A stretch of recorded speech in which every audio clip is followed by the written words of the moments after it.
Ashama harkafuun akkam jirtu kabajamtoota maatii qadaadii miidiyaa oduu qadaaddiisaa kanaaf qabannee dhiyaanneen isin dhageessisa oduu waliin kan sinfaana tur'an eebbisaa takkaalinyiitti jalqabatti immoo hangafoota isaaniin sanitti himam. Waggoota muraasaan dura rakkoo nageenya gara lixaa jiruun adda citee kan ture baraliin daandii qilleensa Itoophiyaa gara Dambidooloo kurraan dhalaa 27 akka hojiitti deebifamuun qondaalonni isaa mirkaneessani. Dabalata isaatiif anuma ta'uun oolu.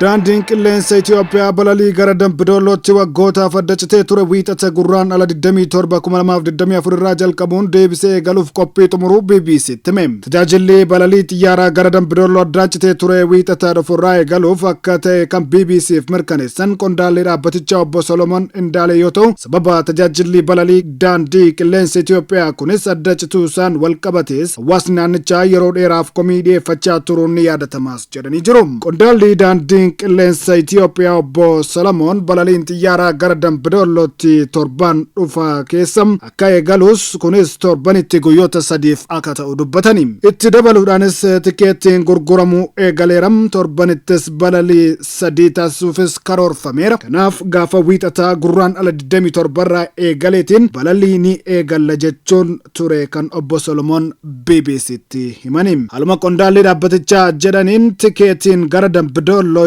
imalamuuf onlaayinii gubbaatti gurguramaa akka jiru BBC mirkaneeffatee jira. Egaan namoota balalii kana deebisuuf gumaacha godhan keessaa Dr. Lataa Tasfaayee miseensa paarlaamaa Itoophiyaa fi pirezidaantii yuunivarsiitii Dambidooloo yoo ta'an namoota adda durummaan tajaajilli balalii kun akka deebi'ee eegaluuf adda durummaan dhiibbaa taasisan keessaa akka nama tokkotti heeramu. Sababa tajaajilli balalii duraan adda citeetti hawaasi rakkina keessa turuu kaasuudhaan amma immoo balaliin eegaluuf karoorfamuu isaatti hawaasi gammaduu isaas himanii jiru. Lataan buufannee xiyyaaraa naannichaa jiraachuun dinagdee hawaasaa akka wayyeessuu fi gargaarsa hawaasaa addaan citee qaqqabsiisuuf akka fayyadus eeranii jiru. Balaliin xiyyaaraa Dambidooloo addaan cituu isaatti yuunivarsiitii Dambidooloo dabalatee hawaasa naannichaa irraa dhiibbaa hawaas dinagdee cimaa akka uumee jirus ibsanii jiru. Kanas fakkeenyaan yoo ibsan yuunivarsiitiin keenya maqaa gaarii argatee gara fuulduraatti akka hin adeemne dhiibbaa guddaa geessiseera jechuudhaan sababiidhuma kanaatiinis keessummootaa fi piroofeesaroota beekumsaaf muuxannoo adda addaa qaban illee yuunivarsiitii keenyatti waammachuu dadhabnee turre jechuudhaan komii isaanis dhiyeessatanii turani. Akkasumas sababii balaliinsi Dambidooloo gara Finfinnee kun adda cituu isaatti hojjettoonni gara Finfinneetti imaluuf rakkataa kan turan ta'uu Dr. Lataan itti dabalanii himaniiru. Dr. Lataan itti dabaluudhaan amma garuu dhiibbaa waggoota 6 oliif geggeessinee fi hojii guddaa hojjetameen rakkoo naannoo sanaa furamuudhaaf gara kanatti dhufeera jechuudhaan balaliin kunis eegaluudhaaf daandii dheeraa deemuu kaasanii jiru. Daandiin qilleensa Itoophiyaa tajaajila balalii Dambidoolootti taasisaa turee fi waggootaaf adda citee ture deebisee eegaluuf ta'uu isaattis hedduu gammaduu fi akka carroomuutti akka ilaalan dubbatani. Kanaafis wiixata dhufaa jiru yoo balaliin jalqabaa gara Dambidoolootti deebi'ee eegalutti haala gaariidhaan simachuuf qophiitti akka jiran illee dabaluudhaan kaasanii jiru.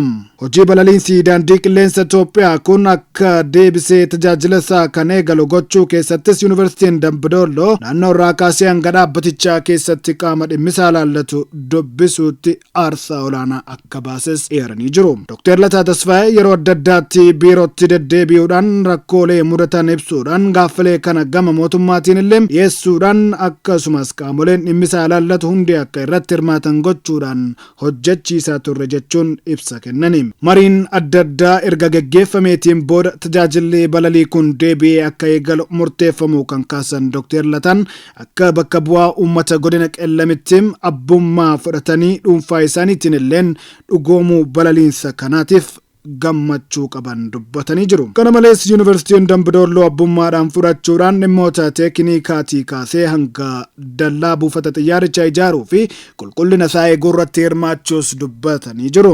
Tajaajilli balaliinsaa kun deebi'uu isaatti dinagdeen godinichaa akka dadammaqu taasisuun alaatis damee fayyaa qonnaa fi kaan irratti illeen shoora guddaa akka taphatutu dubbatani. Waggoota darban rakkoon hawaasaa fi yuunivarsiitichaa gama geejjibaan jiru akka furamu taasifamu gaafata akka turan kan kaasan balaliinsi daandii qilleensaa gara Dambidoolootti taasifamu sababii haala nageenyaa naannoo sanaatiin akka adda citee akka kaafamu kan dubbatan Dr. Lataan haa ta'u malee balaliinsi biyya keessaa iddoowwan nageenye kan Dambidooloo caalaa gaarii itti hin taanetti illeen imalamaa akka jiru amansiisu kaasanii jiru. Akkasumas uummanni keenya tajaajilli balalii daandii qilleensaa kun kan siyaasaan wal hin qabanne ta'uu hubachuudhaan kan isaa akka ta'etti akka qabatuuf irratti hojjechuuf mootummaanis itti amane gara kanatti deebi'ee jiraas jedhanii jiru. Haaluma odeeffannoo qabanittis gara baatii tokkootiif torbanitti balaliinsi Finfinnee gara Dambidoolootti haala 3 ta'e baatii lammaffaa irratti garuu torbanitti guyyaa torbatti akka ol guddatu walii galamuutu kaasanii jechuun kan gabaase BBCdha.